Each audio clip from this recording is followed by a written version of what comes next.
I now recognize Mr. Hern of Oklahoma for 5 minutes. Thank you, Mr. Chairman, Ranking Member Womack. You know, as a small business owner for the last 34 years, I find it very interesting to listen to the testimony of those who actually pay the taxes and those who talk about the tax policy. It's pretty fascinating.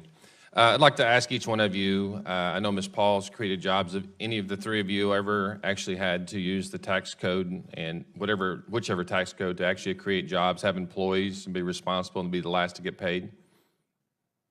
Well, I'm someone that is actively looking for opportunities to start my own small business, but my concern over healthcare costs is precluding me and my husband from starting our own small business. It's something that we're actively concerned about and has delayed.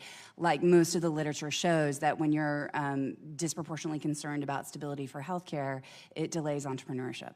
Perfect. You should have been around about 8 years ago. Yes, ma'am. Ms. Hong? I have not employed people. Okay. But I also would like to say that also in the real world are the millions of workers who receive the paychecks. And I think their voices, including the 11 million kids that get $75 or less from this bill, is also important when thinking about the impacts on the real economy. Sure, absolutely. Mr. Gale? I've run a small consulting business and have had people work for me. They were not employees, they were contractors. Fair enough. Thank you, Ms. Paul, for all the work you do and being the last to get paid, because anything that happens to expense your business does affect what you take home. And you make sure, as you said, that your employees get paid first and that all your vendors get paid. And that's no easy task as a small business owner. You know, your story is fantastic, and, you know, fortunately it's not unique across the country, as many of my colleagues have brought up. Many of my families in Oklahoma's 1st District benefit from the Tax Cut and Jobs Act as well. Today, I'd like to highlight 22,000 of those people in my district. A constituent of mine, Norm S. Bjornson, is the founder of Aon, a Tulsa-based company whose engineers, manufactures, markets, and sells air conditioning and heating equipment. Norm employs approximately 2,000 individuals at his Oklahoma and Texas facilities.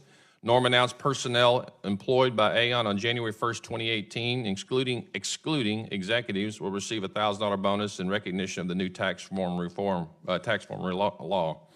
Additionally, headquartered in Tulsa, a Quick Trip convenience store employs over 20,000 people, started in Oklahoma, in Tulsa in 1961.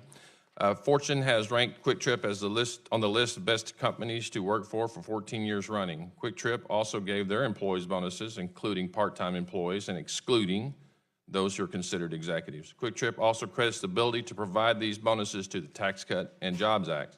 The bonuses range from $500 to $3,000 per employee. Additionally, they're using savings to grow their company and provide opportunities for their employees. Finally, as a direct result of the Tax Cuts and Jobs Act, Cox Communication added roughly $450 million additional dollars into their employee pension investments to bring solvency to their plan. You know, I would like to say that as a direct result of the Tax Cut and Jobs Act, family in my district ended up with more money in their pockets this year. Small businesses like my own invested over $2 million last year because of the benefits that were brought forth. In addition to the bonuses, added benefits and pay raises, the average family in my district received a tax cut of around $1,888.